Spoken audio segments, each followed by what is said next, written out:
after a tap-out victory in the main event of the first ever women's pay-per-view. Ronda Rousey stands tall. Commentators put over.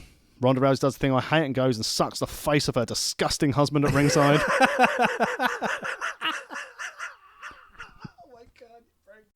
Hello, everybody. Welcome to the World of Wrestling podcast. My name is Rich, and as always, I'm joined by my good buddy Tax Williams. Hello, everybody. How are you today? I think I'm on the mend. I'm still very knackered. Still a little bit under the weather. I found that doing live wrestling commentary whilst having glandular fever is flipping difficult this weekend. So apologies to anyone who follows the SCPW YouTube channel and they suddenly think the commentary is not of my usual high comedic standards. Or, grammatical wizardry. It wasn't my best showing. I enjoyed it, man. No, thank you very much. The bits that I saw and such, and the bits they're uploading now. Yeah, how are you getting on though? You sound a bit under the weather yourself. I'm on the I'm like 24 hours away from being fine. I'm just getting over a flu. So if there's sniffling and coughing on this pod, please excuse it. We're doing weekly pods, and we've been so good at maintaining it that, occasionally there's going to be ones where we sound a bit ropey. This week we are going to be looking at WWE Evolution or Evolution, depending on which country you're from. What's the right pronunciation if you're Brit? I'd say Evolution. Evolution. Okay, Yeah. Cool. We were having this discussion at Progress because I wasn't even sure. Yeah. So WWE Ladies Pay-Per-View. The Ladies Show. So this was quite recent. Ladies night and the feeling's right.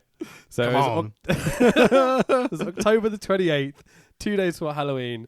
4 or 5 days before the Crown Jewel bullshit? 2018. We'll get onto that later. Don't play your load yet. And we're at the Nassau Coliseum in New York City. 10,900 fans sell out, which Was it really a sellout? I mean, in fairness, they had a lot of the WWE roster in the crowd, as we will get to as we go through the review points. 5,000 of them. But no, it was a genuine sellout. No, it fucking wasn't. Yeah, it was. There's a reason they dimmed the lights, dude. No. We'll get to all this. No, I was looking at the seating plan the day before, and there was whole sections that had no one buying any tickets. Agree to disagree. I believe WWE's figures. But this was, as promoted, an absolute historical event for WWE, the first ever all-women's pay-per-view. And that's why we're doing it, because it's an important thing. So we started this pay-per-view, obviously, with our very fantastic, well-produced WWE video packages. They're the best. They're yeah. We talk about this in every pod we do. Everyone is compared to WWE in their production levels. And rightly so. Yeah, absolutely. Because they were outstanding. And then we started with a musical performance we had Lizzie Hale from Hailstorm, Nina Strauss, who is Alice Cooper's guitarist, and a male drummer, because obviously there aren't any female drummers in the world to have a female drummer drum at Evolution. How shit do these drums sound, by the way? Awful. They sound like absolutely pots and pans almost. They didn't even mic them up badly, or he's got a shit-sounding kit. I'm just like, dude, come on, man. It's not difficult to get a good-sounding drum kit. And musicality, it's basically like all three are playing something different. Nina Strauss was doing what she wanted. Revolution! Evolution! Like, fuck off with your terrible rhyming scheme. Jesus Christ. Now, you can tell straight away Triple H was like, oh, I wish Lemmy was still here. I guess, yeah. But again, good attempts, because obviously Nina Strauss seems to have a bit of a working relationship with WWE, being the fact this is the second show, so yeah, working relationship. I mean, it's all right, but I'm just like, can we please just get to the wrestling? Like, I don't need this at all. Like, maybe have her come out and do like the national anthem or something. That would be cool, like Hendrix style, like just rip it apart.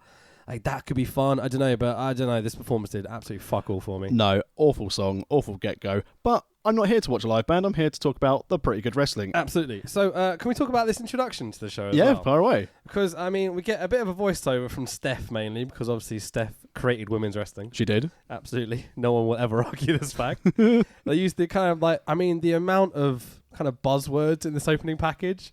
I just wrote down a few because I thought it was funny. Inspire, passion, talent, hope, desire, accomplish. Like, they're just throwing everything out there. This is pitched as the greatest thing womankind have ever done. And it's special, but I feel like they pushed it a little too hard at times. Just in this opening package, Sasha Banks cries. We get a whole series of interviews. Someone says the line, women are stars. I'm like, it's getting a little demeaning at points, Like, we're talking down to you almost. You can be or do anything according to Steph. Like, that's a fucking great line. I mean, she's not wrong. She is fucking wrong. You can't be or do anything. I want to be a fucking unicorn and I want to fly to the moon. You can't do that shit. Gotta be careful when you say these things, because after the fantastic child I gave, be careful of what you wish for. I'm going to dress you as a unicorn. I'm going to pay Richard Branson to send you up on the first Virgin Galaxy flight. I've written down Michael Cole's opening gambit as well, because I thought we could talk about it a little bit. The world is changing. Sports entertainment is changing. We are all changing. So he's going into like a post-op now, is he? Is he having a sex change? Is that what's happening? Evolving. You are looking live at a sold-out Nassau Coliseum. It's not sold out. WWE fans are in hand to witness history. The first ever all-women's pay-per-view event. This is Evolution. Nah, Evolution was that stable a few years back. And they're a mystery. Oh, for God's sake. It's okay, but it's, again, I feel it's a little demeaning at times. Yeah. So, yeah, the commentary team of Beth Phoenix, Michael Cole, and Renee Young. Renee Young, Jesus Christ, you wearing Corey Graves' wardrobe. I loved it. Man, The emerald pantsuit, green. sparkly Love emerald it. green. That was fucking But awesome. it wasn't even a pantsuit. She's wearing a little skirt. Oh, was it? Oh, okay, I wasn't looking that Obviously, closely. I was paying attention to the wrestling for this. And essentially, I've just demeaned the entire Evolution pay-per-view by going, oh, Renee Young's wearing a nice They skirt. talk about a commentary like 4 times. Don't worry about it. And obviously, Beth Phoenix just dressed as, I'm going to go out and commentate and have a really good time and do the best I can, which Absolutely. she did quite well. I think commentary I thought all 3 of them were pretty excellent. I had no real problems at all the whole way through the show. No. I think Renee and Cole are especially good. Beth does a good job of it as well. At times, I couldn't tell if it was Beth or Renee talking. They're very, very similar tones of voice. Kind of Canadian twang to them both as well. And this is something that Greg Lambert and Stallion said to me when I was talking to them about commentary. The reason they think that their dynamic works so well, and a lot of commentary teams work so well if you've got 2 or 3 people in the booth, you need to have people with different dictions. Because if you've got people who sound exactly the same, you don't know who's talking. And that's why this podcast works so well, because you can clearly tell which one of us is talking at the time. Okay, so we're on to our first match. We've got the tag match of Team Bestie, Trish Stratus and Lita, going against Mickie James and the subbed-in Alicia Fox, as Alexa Bliss has a concussion. Yeah, shame. Real shame. Her versus Trish Stratus would have been excellent. Absolutely. And Alexa Bliss has been one of the stalwarts of the last few years of the women's division. Yeah, considering she was drafted like 42nd, that they've run with her character. Obviously, they've given her the ability to do it, and they've really supported her. And again, fair play on all the outfits. Like the Alice in Wonderland stuff that was getting on. Really, really good. But to me, Alexa Bliss has got that John Cena booking. Yeah. Like, she always goes over when it matters. But it's worked. Yeah, absolutely. Because for someone who should be in that position, she's that good. She talks fucking excellently. She's great in the ring. She's not hard on the eyes at all. You know, she's everything. And again, good backstage, good on the Make-A-Wish stuff, good on the interviews. But more importantly, as you said, excellent in the ring. Small enough to look vulnerable, but harsh enough and bitchy enough to kind of get over and look vicious and stuff. She's perfect. She's so good. She's got the total Luger. Yeah. Fucking so many Lex Luger references in these pods. That's the on-running joke. Zing. Fucking Lex, he's terrible. Anyway, but we start off with the Hall of Famers. So Lita and Trish Stratus control the opening contest against Fox and James to start, forcing the heels to basically take their classic heel walk. Again, already like it. Simple booking. Trish is super over.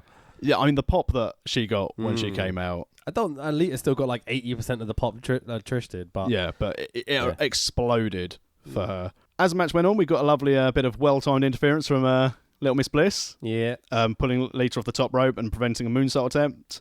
So then, obviously, it's our good guys versus bad guys. Heels in firm control. I thought Trish looked surprisingly smooth in the ring. Yeah, for someone who's been out for so long. Even better than she was in her prime, almost. Yeah, I'd say so. I thought before she always looked a bit awkwardy and a bit diva-y, is the way I kind of tend to phrase it, in that stop-starty hesitation thing the women used to have. I also think that's who she was working with, because again, her Mania match with Mickie James, was it WrestleMania 23? Her and Mickie James? Probably, don't know. I was thinking that, I wonder if we're going to get a flange grab. Yeah, we all were. Everyone was thinking about it. But, it's PG. Think of the pop if she'd have done it. So I thought Lita was a little bit stop-starty in the match, to be honest. Yeah, Lita has lost a step, but I think that's because of so many surgeries, so many injuries. And she definitely works a lot more high-flying, high-tempo pace. And again, it's just very, very good. Just age gets in the way. Yeah. The brain works, but the body doesn't. Speaking of age, Alexa's promo at the beginning where she's like, "You're going to tone your hearing aids all the way up." It's like, oh, you fucking cunt. That's funny as fuck. Jesus. Yeah, she's great. She's awesome. But they the heels work down Lita. And then, as we expect, we get the hot tag. Trish Stratus comes in, explodes in, taking the fight to everyone, delivering a Stratusfaction to Mickie James. Mate, when Trish and Mickie got in the ring together for the first time, the heat and the tension, and like you could see them both corpsing because they're both kind of at the edge of their mouths, smiling, just seeing what's happening. Like, this is awesome. Like, I didn't expect this to be really good. I really enjoyed this. It's amazing when you look at Mickie James as well, to think that she was there when Trish and Lita were there, but she's still going. And you can maybe criticise her attire, but still one of the best women on the roster. Absolutely. Given the opportunity, and again, had they not sounded her in her first run with the Mickie James angle. Yeah, fuck that shit. It ruined her. Yeah. But when Trish does the Bulldog springboard... That Stratusfaction yeah. Thing. Like, Mickie is doing all of the work. Yeah. Like, she really is. So from the Stratusfaction, we then get a twist of fate from Lita, followed by a moonsault. Trish follows up with a chick kick, and we get the victory after a very, very hard-paced opener. You've missed the most important thing in this match. When they do the Stratusfaction Bulldog thing, the ref goes 1, 2. Oh, and then Alicia 2. And then Fox comes in. It's like, oh, wow. I would have counted the 3. And be like, fuck you. You should have come in early or I like that Michael Cole tried to cover up. Referee was a bit slow there. Referee got cramp. The worst thing is, after they do the finish, Kevin Dunn immediately cuts to a replay of that spot. Not the finish, but just the big botch. You're like, oh my God, dude, cover it up. Like that's Vince. Give Divas a chance. Oh, I thought it was terrible. But yeah, I thought overall that match was a really good start. Yeah. I thought really energetic, fast-paced, sensible booking, not too much messing around, no kicking out of finishes. Very nice. Very nostalgic. Obviously, everyone loves a nostalgia pop in wrestling. Yeah. Maybe not the match I would have started with the show with. I don't know. I would have put it second or third to kind of give them a bit of like leeway. This match was also the first 40 minutes of the show was broadcast live on Twitter for free. Oh, okay. So I wonder if that's why they put the name value plus sort of decent wrestling. Absolutely. I imagine Trish and Lita have got shitloads of followers on definitely. Twitter and Instagram and stuff as well. And even if you've got 90s wrestling fans coming going, Trish Stratus? Yeah, Lita? absolutely. Oh, great. Makes sense, yeah. So the Bella twins have an interview where they're going to honor Ronda Rousey's mother today. And you're like, dedicate this match to her and shit. And I'm like, I don't get the heat between Ronda and her mum. The build-up for this was that Nikki Bella was saying that Ronda Rousey's mum's disappointing her for being wrestling, and she's going to be even more disappointed when she loses. Yeah, she's going to be even more disappointed when she loses the title to a diva. Okay, and then that's why they kept on bringing up Ronda it was Rousey's in the mum. video package, so I kind of got that bit. But is that legitimate? Do you think? No, I don't think it was. I mean, I know Ronda's mum is a legitimate judoka. Yeah, and is a badass essentially. But I think if I was, if my daughter was saying I could wrestle for real and risk getting properly hurt, or I could do stage wrestling where I could still get hurt, but there's less chance someone's actually going to deliberately punch me in the face until Nikki Bella slams me. I think you underestimate the viciousness of Ronda's mum, but it doesn't matter. And then we get these more bloody interview montage things where they're the whole way through this show they're interviewing women about what's happening tonight. And it's very soppy, very, I'm so happy that we're going to pay-per-view. It's so great. I've not got a penis and I've got a payday. Yeah, like, really, I'm a bit over this at this point. Yeah. Like, please just get to the matches. Which, again, Tax Williams transition, we did. And we went straight into the 20-lady over-the-top rope battle royal.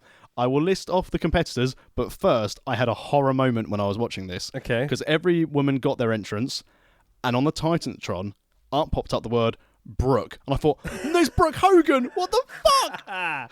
Not that one. Luckily, it was Dana Brooke. So, the women in this match, we had Zelina Vega, Naomi, Sonya Deville, Michelle McCool, Alundra Blaze, red trousers, Carmella, Kelly, Tamina, Ember Moon, Lana, Maria Kanellis, Mandy Rose, Molly Holly, Dana Brooke, not Brooke Hogan, Nia Jax, Ivory, 30 years on from Super Clash 3, still doing strong, Asuka, Tori Wilson, Peyton Royce, and Billie Kay.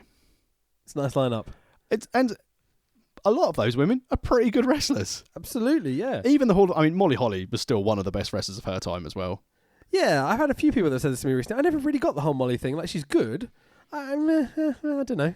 Only person from this list who I thought they may have had a chance of getting would have been Jazz. That would have been nice to see. But I don't know. Badass. I don't know if there's beef. And also, as an NWA champion, would have she gone in and? There's a few women missing. Generally, I would have liked to see. I would like to see Jacqueline. Yeah. Sable would have been nice. Yeah. I think due to all the lawsuits. And I know. Brock, I understand. I know. Stacey Keebler. Too famous.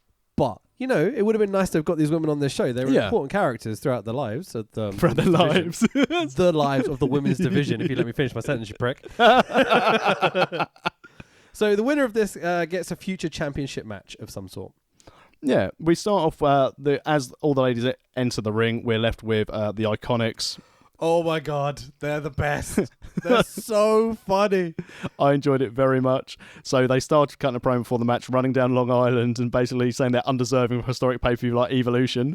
If we had shitty interviews, if we had stupid accents like you guys, we'd probably go. It's like, they do, they're really funny.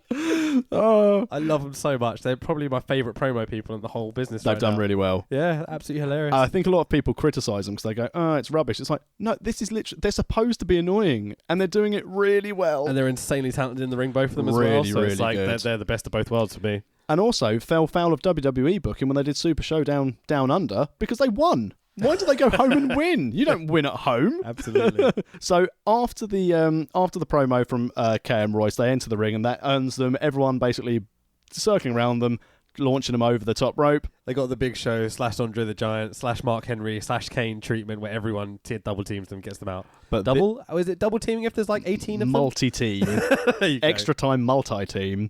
But then this led to old versus new. Or as Michael Cole put it, the present and the past, because that's a much nicer way of putting it. Which I thought was a massive slight at Maria Kanellis.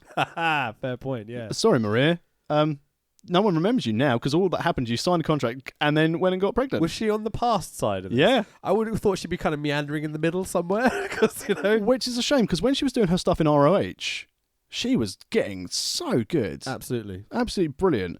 I've noted a few spots in this. So obviously we've had the Iconics eliminated.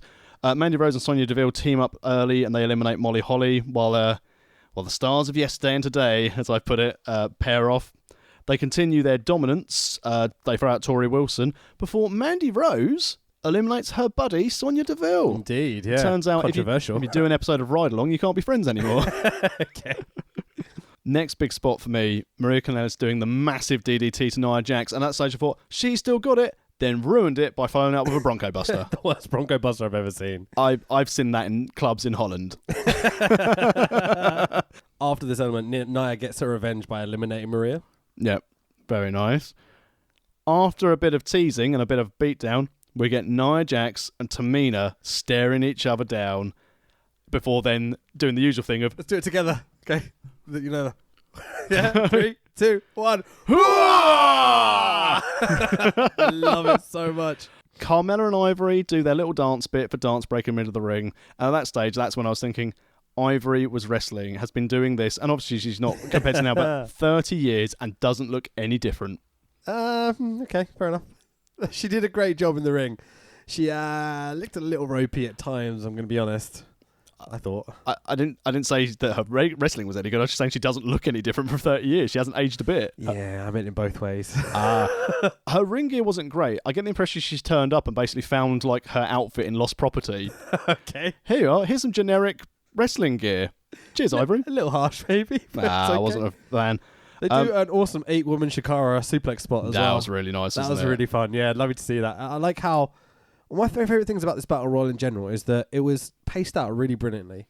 There wasn't just, kick punch struggle in the corner. Yeah. Like, there was always a spot in the middle of the ring. So the commentators are constantly talking about the one thing that's happening. They're ignoring everything else.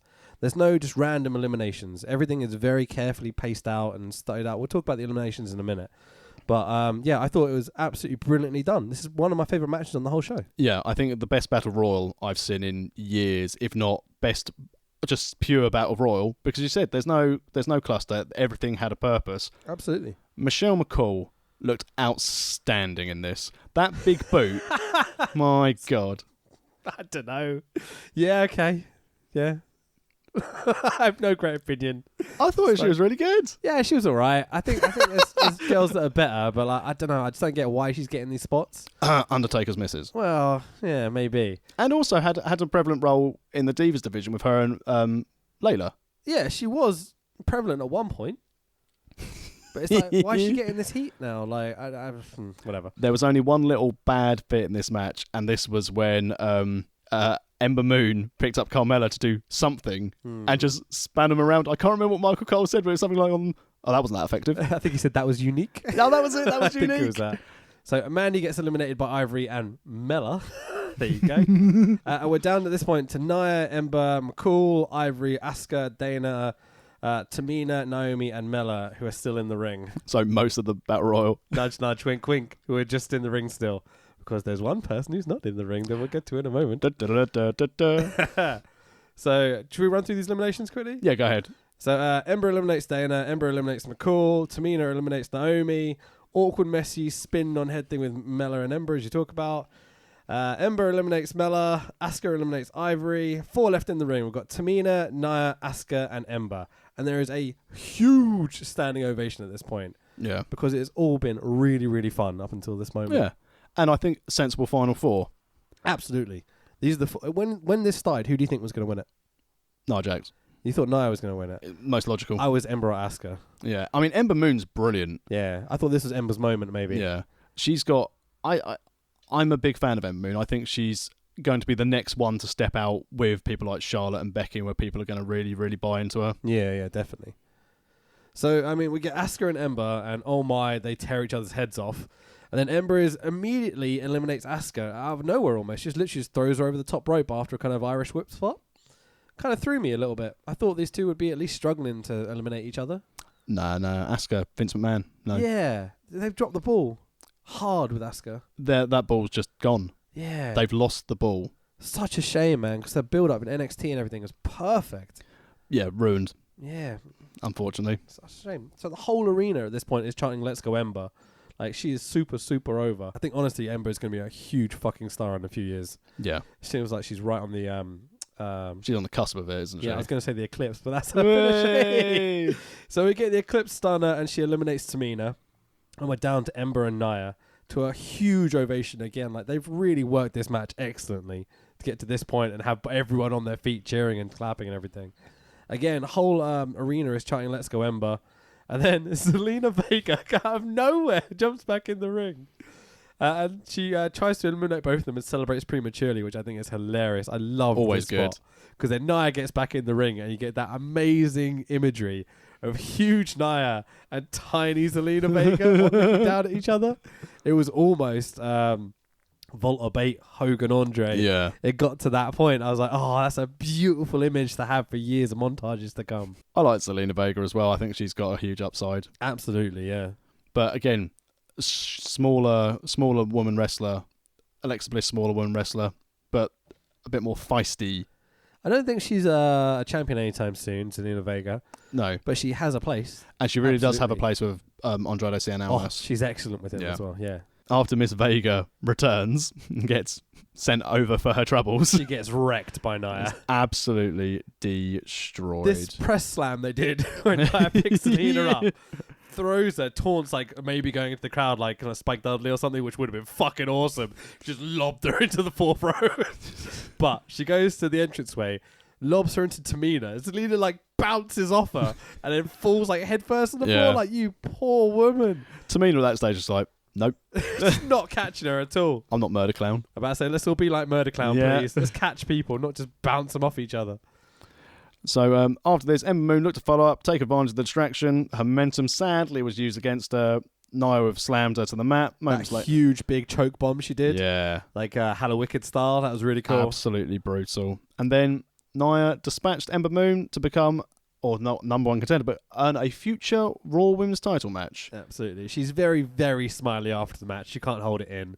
She's just glowing with happiness and joy at this point, which is really cute to see. I'm honestly gutted it wasn't Ember. Yeah. I think it should have been. But at least going forward with what we'll get to the main event, there's a better story to be told at this stage, I think, with Nia Jax. Okay, yeah, I can see that. Nia calls out Ronda or Nikki Bella for the Raw Women's strap at the end, which is fair enough. Yeah. In the next match, we have our Mae Young Classic final, which is Toni Storm, who we've covered on a few shows in this. Toni fucking Storm. One of us. And everyone's favourite lady from Stardom. Look back in the archives to see our views of her, Io Shirai. She's fucking awesome as well. What a mask. This is the match for me. This is the one match in the pre-show I was like, that's going to be fucking awesome. I will say my view of this match, as we're going to go for everything, this would have benefited by being maybe 5 minutes longer as well, because I liked it that much. Yeah, definitely. I think it was really nicely laid out again. I think the tension coming into it was very well built by both girls. Both being kind of unknowns, almost. Yeah, I'd say so to a WWE audience. I think they did a really good job of getting the crowd on their side and doing enough high spots, but not too much to outshine people later on as well. I thought it was a very good match, start to finish. And again, they liked to build in the story that Toni Storm got to the semis last year and didn't win, and Io Shirai being the best in Japan. But I did like the video package where Io Shirai said, I am the best in Japan, and if I do what I did in Japan, I will do well here. Okay. It's like, yes. I think we could go as far as saying she's one of the best in Japan. Yeah. I think there's a few girls that we've talked about in the past which are maybe more high spotty, I guess is the best way to put it. I'm so disappointed I don't have tickets to go and see Riptide, because Chris Wolf is wrestling in Riptide. Oh, nice. Awesome. Yes. She's awesome. So this match starts with some amazing chain wrestling to start with. To me, this is the epitome of Joshi style. Yeah. They beat the shit out of each other. It's legitimate. Like, they do headlocks on the ground and stuff, and it looks like she's tearing her head off when she does it. Absolutely brutal beginning. So good. So good. I'm a bit disappointed that both women are wearing black and red.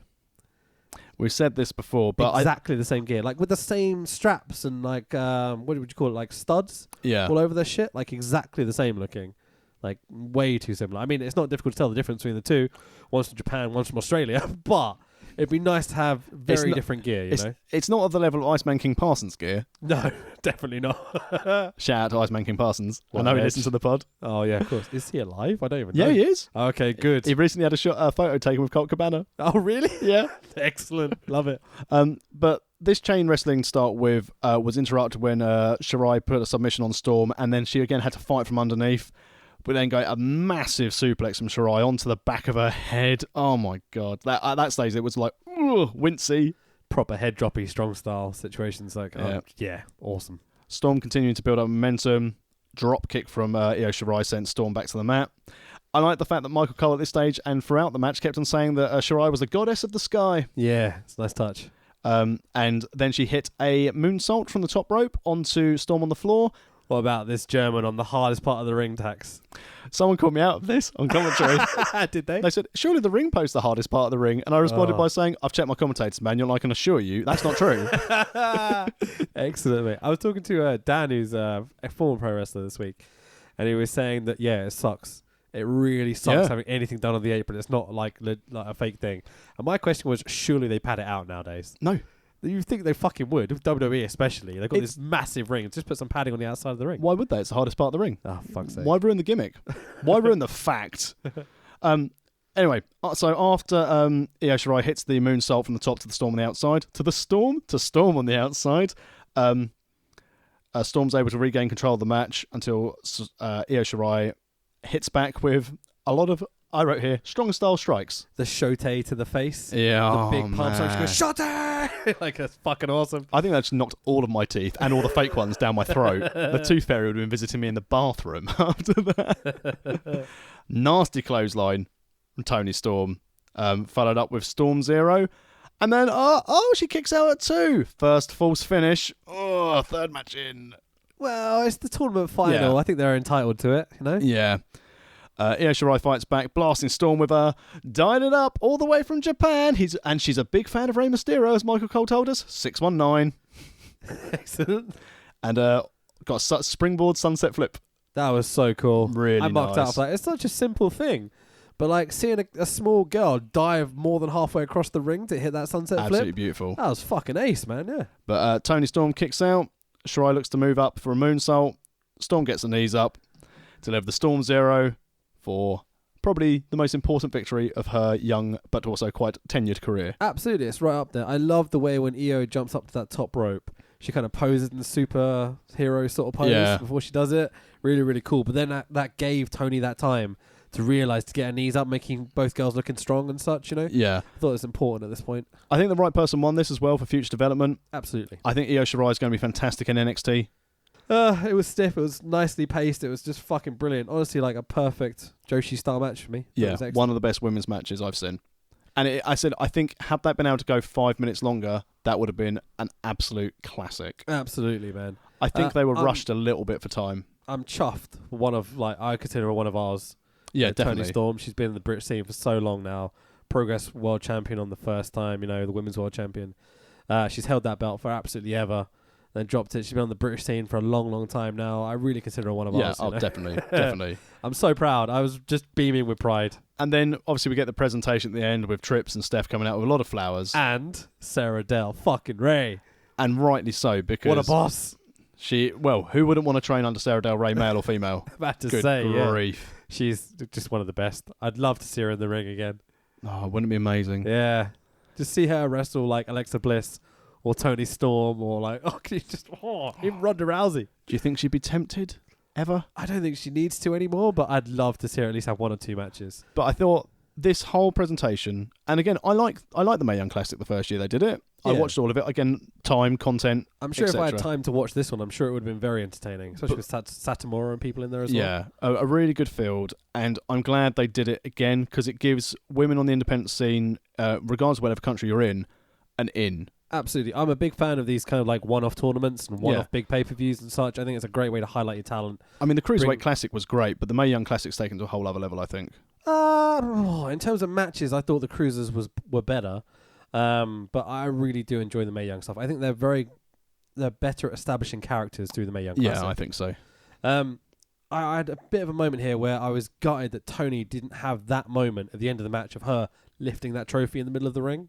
Yeah. She never lifts it. She's just holding it kind of like and doing her usual Toni Storm thing of not quite knowing what to do because it's really endearing and cute.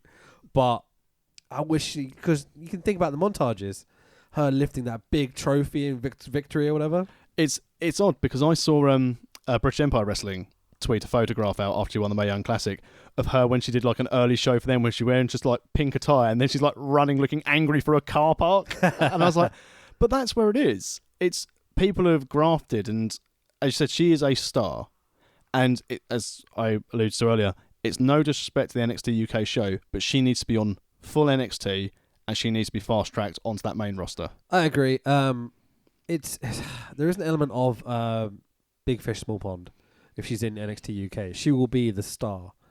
You bring in Ginny, you bring in the person that's won the belt that we're not going to talk about quite yet. A few other girls, then she can still run roughshod through that promotion and then go up to NXT. Yeah. I honestly wouldn't. I'd put her straight on the American roster. Yeah, without a shadow of a doubt. There's so many girls in NXT right now she'd be having 5-star matches with regularly. Yeah. I agree. And again, same for Io Shirai. Straight to NXT, work her way through, and just hope she doesn't get called up to the main roster. Absolutely, yeah. Especially with her and Kyrie. There's a nice little friendship / potential feud there as well. Yeah, I'm a fan, but as I said, I think it's going to be a longer developing road for Io Shirai than it will be for Toni Storm. Yeah, I'd say so. Let's move on. So we've got a Crown Jewel promo, but let's not go on too much about that quite yet. We get more of these bloody interviews of women crying into the camera, and I'm just like, okay, yeah, all right, let's just go with it. So we have a 6-women tag team match of Bayley, Natalya, and Sasha Banks versus the Riot Squad of Liv Morgan, Ruby Riott, and Sarah Logan. So when this whole show got first announced, they had that big roster picture with all the women that were going to be on the show and that have been part of the roster over the years. There's only 2 women I don't think I could name, and one of them was Sarah Logan. So I think they need to push her and do something with her character at some point. It's odd that she's in the Riot Squad and she's like a forest forager. Yeah, I don't get it. I get Liv Morgan and Ruby Riott. They seem to have really developed their characters. Yeah. I think Sarah Logan, see, I forgot her name for a second, needs more character development. Yeah, I think I think again she was pulled up to the roster far too quickly from NXT when they were looking to do the Women's Royal Rumble because they needed bodies. Absolutely. Liv Morgan to an extent, but I like the fact that her and Carmella have diversified their characters because they were the same character, so they've both gone in different directions. Absolutely. When did Liv Morgan get so good? She's fucking awesome in this match. Since Brie Bella knocked her out. It's like the knock on the head from like cartoons or whatever. Yeah. She suddenly went, oh, That's how I wrestle. I beat the shit out of people. But she really embraced that Riot Squad gimmick. And, Yeah. Ruby Riot's outstanding as well. Oh, as a fuck in yeah, talent. man. Good, really good look. I followed her career before she was in WWE and such. It's So good, isn't she? The one thing I don't like about the Riot Squad is when they run to the ring, they slap the canvas, take 3 steps back, then kind of look at each other and then get in the ring. I'm like, why? Why are you doing this? It looks so awkward. Just Because it's a Riot. yeah, I don't know. It's, yeah, strange. I've seen segments of theirs from Raw or SmackDown, whatever show they're on, and it looks a bit shit. Yeah. I'm going to be honest. It's amazing how the mighty have fallen in the eyes of the WWE fans that a couple of years ago we were having people touting Sasha Banks and Bayley to main event WrestleMania, and now they're in a 6-person tag with this never-ending feud between Bayley and Sasha and the Riot Squad as they keep teasing Bayley and Sasha to break up. Bayley and Sasha must have a singles match. Yeah, they did that psychologist weird stuff. Yeah, they brought back Daniel Bryan and Kane's psychologist. That didn't was so shit. They finally got to the point where they've turned them on each other. And Bayley's doing heelish things because she's so pissed off with Sasha. You're like, oh, finally they're showing some personality on the main roster. And then we get this bullshit, oh, let's be friends, psychology bullshit. Yeah. Like, why? Why? Just turn them or have them tag. Yeah. Like one or the other, please. Well, again, I wonder if they brought them back together for this because there was obviously all the online chatter, as there always is, that everyone loves a rumour mill. Everyone loves Dave Meltzer's rumour mill. Right. That there was going to be women's tags announced for Evolution. Oh, okay. So That's what they think they were going for. Yeah, and obviously where they weren't there, it's a case of, oh, well, we've got Sasha and Bayley back together. Oh, crap. I said that didn't fucking happen, did it? And then it's a case of, well, we don't really want to put Natalya in the Battle Royal, so chuck her in with Bayley and Charlotte. Not Right. Bayley and Charlotte, Bayley and Sasha. I know you meant, it's all right. So, I mean, the heels work over Bayley for the vast majority of this. Spicy hot tag to Sasha because it is hot as hell. We get a backstabber, Bayley to belly. Banks has done at least 4 Meteoras in this match. Yeah. She keeps Go-to doing move. over and over again. That's what as I scroll through my notes, you're running these spots, I've got Meteora, and it just spots out of my notes. It's like Meteora. Meteora. She does another Meteora. Oh, backstabber. Sasha almost kills herself on this dive to the outside.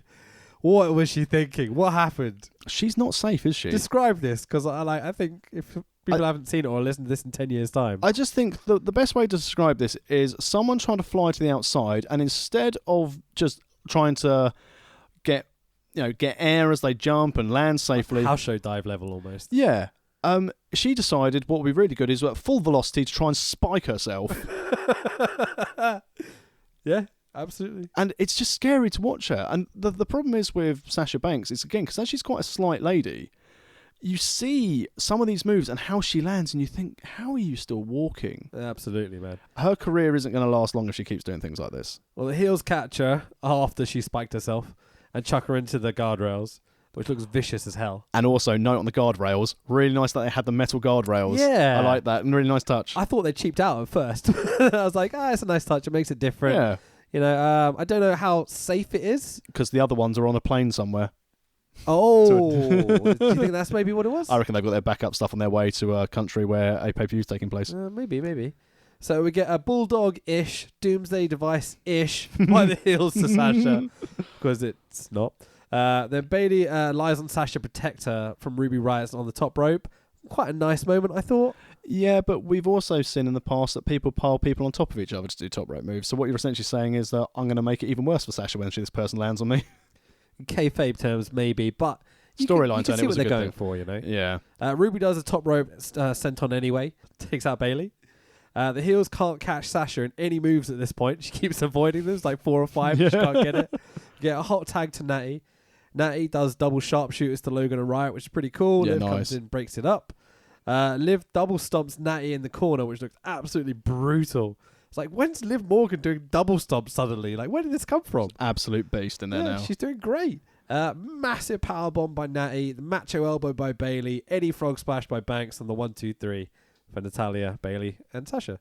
Really enjoyable match, wasn't it? I absolutely loved it. Yeah, it wasn't. I'd like to see, especially Bayley and Sasha highlighted better. Yeah. I think maybe Ruby Riott as well, but you can't have 20 singles matches on this show. No, and I think, again, it gave everyone the chance to get their spots in. Yeah. Everyone looked good, and Sarah Logan was there. Indeed, she was. Because that's the problem, unfortunately, with Sarah Logan, is the fact that because the other 5 have their characters so well developed, and Natty's just there. she'll always be there. Natty's like the mother of the group almost, the caretaker, looking after everyone, making sure everyone gets their shit and all this. She's the mainstay. Can you work with Natty? You can work with others. Fucking A. If you can't work with Natty, what's wrong with you? She's one of the best. Exactly. Excellent work by Michael Cole in this match, really putting over how important Bayley, Sasha and Natalya were to the whole. And again, as we said earlier, commentary throughout, putting everyone over, getting everything in. Really good 6-person match. Excellent work. Yeah, so post-match we get more of these bloody interviews. They just love these. They can't get enough of them. And then, as you say, Cole and Renee do a really good job of putting each other over as well at this point. Yeah. Saying how important they are, how Cole has always backed Renee for her job and her position as a commentator. And rightly so. She's a shitload better than the other people that have been in that position over the last few years. What are you trying to say about Booker T, Jonathan Coachman, David Otunga? Exactly. I don't need to say anything more. You just had to say their names. Poor David Otunga. Had he not got divorced, he could still have a job. Oh, did he get divorced? Yeah.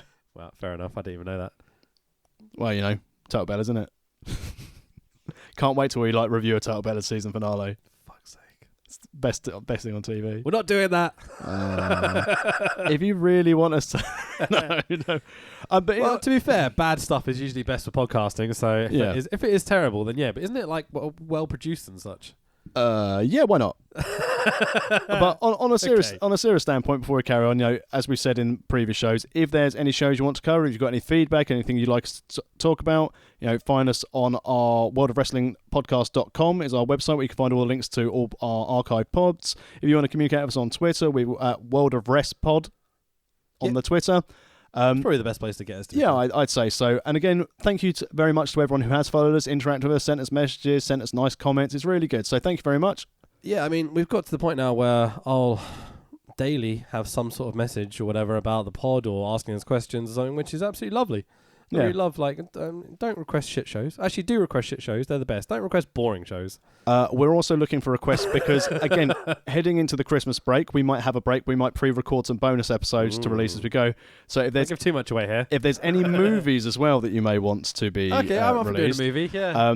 Because I know full well the Marine 6 is out, which features Miz versus Becky Lynch. I saw that. With Shawn Michaels. That's very tempting.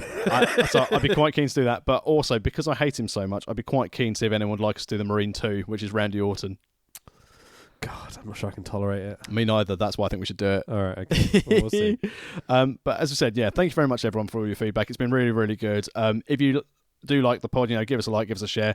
We're not really good at shilling this. That's why we sound quite awkward. Mate, never did it for anyone else. Never thought anyone would listen to it. And I regularly turn up. There's 100 listens a day, and I'm just shocked how many people are actually giving a shit right now. So thank you for that. It's greatly appreciated. So rather than us weep with enjoyment like the women in these promos weep throughout the evening, we now have NXT Women's Championship match. The first time, and again they make a big deal of this, the first time the NXT Women's title has been defended on a main roster show. Yeah. We've got your champion, Kairi Sane, the Pirate Princess, against Shayna, my God, best women's wrestler, Baszler. You reckon? She's just so scary. Okay, yeah, man. I think, again, this is one of those perfect storytelling moments. It's Kairi is obviously beat Shayna in the first Mae Young Classics finals. Baszler is an absolute vicious prick in everything she does. She's fucking amazing. She has this quote in the opening promo where it's "No one has fear as their ally," and I'm like, oh my God, what a line!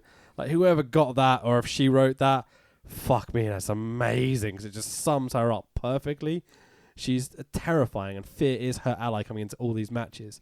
But there's one girl that will not fucking take it, and it's Kairi Sane. She's this cute, lovable pirate princess, kind of like Disney-esque sort of character. And she won't back down at all. It's like, this is fucking awesome. It's a perfect story. And I love in Kairi Sane's entrance when she comes out and she's got the treasure chest and opens it up and the belt's in the treasure chest. Fuck yeah, man. Yes, please. Talk about sunk gimmicks. She's down. Like in the opening promo when Shayna and her are facing off the NXT. And this is hard to do on a podcast, it's obviously, but Kairi takes her elbow, which is her finish, and puts it in front of her face, so you can only see her eyes when she's doing the stare down. And you're like, oh, it's fucking so cool. Really, really good. And again, excellent production work from the NXT segment when they did that, just to be able to pick that up. I know, again, a lot of it's very produced for NXT, but it was brilliant. It does so much, because you get the stare down moments, but building tension between the two. You get her highlighting her finish because she's chucking her elbow in her face and making her look more fearsome because you can only see her eyes. It's like, oh, it's so clever. Very good. That shit, like, oh, that little subtlety with pro wrestling makes such a difference. And as we'd expect, we start the match with Shayna Baszler being very much No. Oh. Have you noticed Kairi's music change? No. I've spoken to 4 or 5 people that haven't even noticed. Are you sure it's changed? When I thought I was going insane because when Kairi first came in, she had this amazing music which she has now. Okay, it's like if you're queuing for a ride at Disneyland and they're trying to build tension, but it's meant to be magical. It's exactly that. It's perfect for Kairi. She is that character. But then a few weeks later, they changed it to the shitty pirate music. It was like crappy, cheesy Pirates of the Caribbean, like dum dum da da dum dum dum dum da dum da dum da dum dum dum, like proper pirate bullshit. But they've gone back to this kind of like magical Disney sort of like tension building music, and I'm so fucking happy they have, because it was turning Kairi into like a comedy character. Hang on, it didn't do anything bad for Paul Burchill. Oh Jesus! I like that gimmick. I'm going to be honest. I think if they'd have pushed that harder, it would have been great. But yeah, I was so happy they've gone back to Kairi's original music. It suits her down to the ground. And it makes everything... It's a big superstar. She seems like a star when she comes out with all this gimmick and that music and everything else. Okay, I mean, if I'm honest, I had noticed a difference. But to be fair, I've only really seen her Mae Young Classic stuff. Didn't really watch much of her stuff in NXT or pay attention to the music. I thought they were going to ruin her by changing her music, like they tried to do with Shinsuke with change his entrance. No, Shinsuke was ruined by Vince McMahon. Well, and the terrible booking of general, yeah. So now I'm not going to get told off for forgetting that someone's music's changed. No, it's just an interesting point, dude. Shayna Baszler then starts this match targeting the hand, wrist and arm of Kairi Sane early on and looking to take the champ strikes away. They exchange leg sweeps and I'm the happiest man in the world. Yeah, it was just really good. Shayna takes the piss by just sweeping out Kairi's leg. Then Kairi starts to kind of fight back and does the same thing to her in the corner, like, ooh. Yeah, size doesn't matter here, and fear may be your friend, but you're not a pirate princess. So many sweet dodges and reversals and all the key locks. Really, really nice. Kairi fought back, delivered a backhand that stunned Baszler and caught her off guard. Delivers a nasty spear to Baszler, building momentum. Corner shoulder block, flipping neck breaker. Very nice. So Kairi Sane's really in control. After Kairi Sane hits the DDT, she looks to follow up with that insane elbow, but Baszler rolled to the floor. Again, classic heel move. We're going to give you the finish. Obviously, we knew she wasn't going to hit it quite early on in the match. Rolls out of the way. But they teased the elbow a few times in this match. Instead, she just took off the top rope to the outside and took her out. Fucking awesome, macho style. Yeah, absolutely love beautiful. that moment. It's classic. Back body drop Baszler into her mates at ringside, which is Jessamine Duke and Marina Shafir. Have I said those names right? Yeah, pretty much. Yeah. And when Jessamine Duke tried to get involved, she took a massive, nasty-looking back fist from Kairi Sane as well. Yeah, that was awesome. After we've had the back fist into Jessamine Duke, Kairi Sane tries the elbow again, but this time Marina Shafir jumps on the apron, gets another back fist too. But at this stage, Shayna Baszler's recovered, pulls in the choke. Kairi Sane looks like she's going to get out of it, and this was fantastic. Well, they almost Brett Piper it. Yeah, rolled him over, almost got the pin, escapes the hold, because obviously Shayna Baszler has to let go. Like the last match. Yeah, very nice. Really good, because that was the finish from the last match as well. So nice storytelling, get back to it. Unfortunately, ref distracted. Kairi Sane goes to the ropes. Jessamine Duke with an amazing kick. Yeah. Good grief. From the floor up to the second rope. Really good. Like, fucking A, that's impressive. And that sent her into the clutches of Shayna Baszler, who locks in a submission. The Karafuna clutch. But the way Kairi Sane, right at the end, looks like she was about to give it that one last fight and then just drops. And it's like, oh, well done. Perfect storytelling again. Like, she does such a good job of selling it. I love the way that they go in to do the arm lift and the ref realizes she's out after one arm lift. It's like, no, that's it. Fuck it. Tap, tap, tap. Yeah. It's done. You know, like, I know people that complain about not having the 3-arm lift thing. If they're out, they're out. Exactly. I think if the ref goes over and you can clearly see that person is out, 1 arm lift is a plenty nowadays. The world has changed with MMA and everything. You know? You tap or you're out. That's it. No one's going to believe it. I'd like to get rid of the 3-arm lift thing completely. Yeah, it seems so cheesy. No point. Yeah. I mean, when they do it, I do mark out. I'm going to be honest. So, like, you know, and they did in Progress this weekend, and I think the arm goes down twice, and then the Zach holds it the third time, and he's like, oh, I've still got it. like there's cool moments, but I think it has to be for certain maneuvers. Yeah. You know, I think a big like horrible rear naked choke by an MMA girl after all this punishment and the kick to the head and how she's clearly out on the floor. I'm very content with the one arm lift. Excellent refereeing. Yeah, absolutely. And again, excellent storytelling. So we now have our first ever 2-time NXT Women's Champion, Shayna Baszler, who leaves with the 2 of the 4 horsewomen. Yeah, fucking A. I thought the commentators did a brilliant job of selling how fucked up Kairi was at the end as well. Yeah, outstanding throughout the night. Now this leads on to the annoying Tex Williams question of the pod. Right. So the problem at the moment is Becky Lynch and Charlotte are heels and faces. They're not getting on together.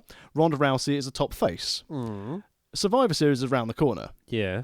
Now, I would have assumed at some point WWE would have wanted to go 4 horsewomen of MMA versus the 4 women of Yeah, I know where you're going. I would have assumed WWE would want to go with the 4 horsewomen of MMA versus the 4 horsewomen of NXT. Yep. They can't do it now. Because they can't put Ronda Rousey with the MMA girls because she's a face and they're all heels. They can't put Becky with the 4 horsewomen. So, do you think WWE are going to do something stupid and put Ronda Rousey with Charlotte, Bayley, and Sasha Banks? No, don't do that. And put Becky with Baszler. Well, no, but this is the thing. They've wanted to do this Survivor Series style match. They're not going to do a War Games, which would be amazing if they did. Yeah, okay.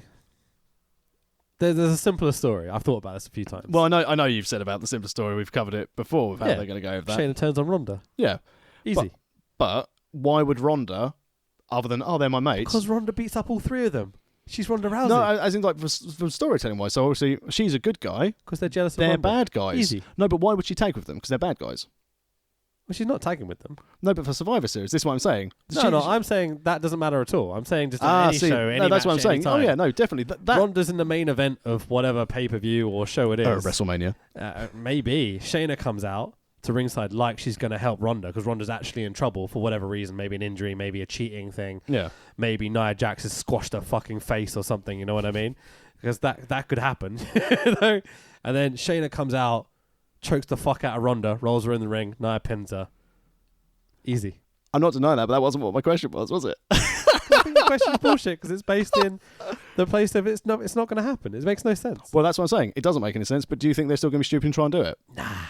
I think they'd be dumb to. Putting Ronda with a bunch of heels? No, but that's what I'm saying. Makes Do you no think they're sense. going to try and do something stupid? No, they're never going to do the switchy thing you were talking about because that makes absolutely fuck all sense. That would be even worse. Mate, if they do that, I don't watch WWE anyway, but if it gets to the point where they're doing shit like that, I'm just like, no. The endless switching, I'm going to bitch about this now. WWE have been endlessly fucking me off recently with their constant switching of faces and heels. Why? What is their problem? Why can't they book a face? It's so simple. It's so fucking... The last good face they booked was the fucking Rock. And that was years ago. Hey, what are you trying to say about the Big Show's face run? Mate, Dragon, Punk, all these people were booked fucking terribly and they were good enough to get beyond the booking. You know? Who have they pushed? Cena, Roman, fucking all these dickheads that have been... faces! Like, book a face, for fuck's sake. Like, I'm so sick of how indies can't book heels because the heels are all way too cool. And how all the WWE guys can't book faces. Do you think that's a problem of, though, the audience? No, it's a problem with Vince fucking McMahon. He's a douchebag. I'm so sick of this bullshit. Like, die already. Don't put that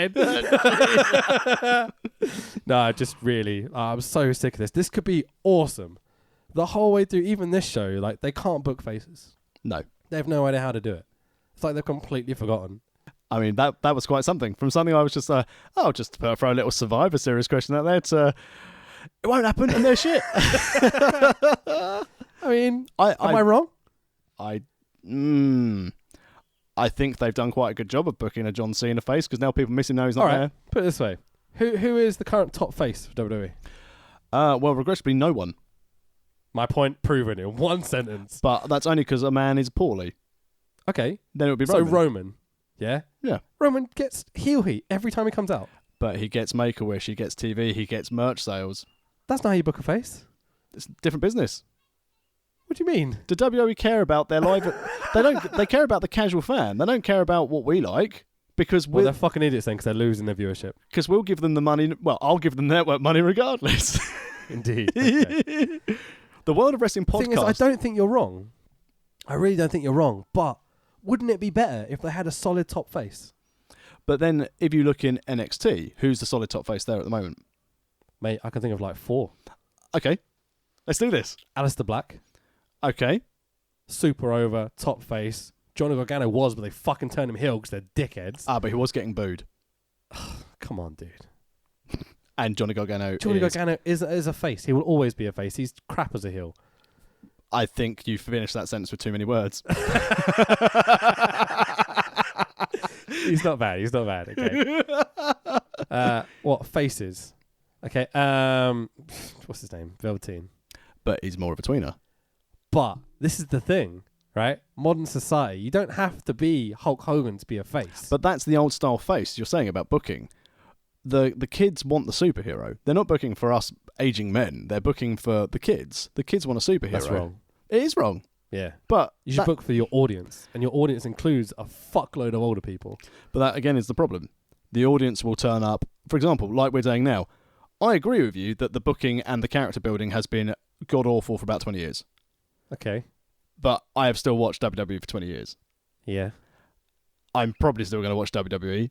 It's not going to change. They cater for the casual audience. They don't cater for the fans.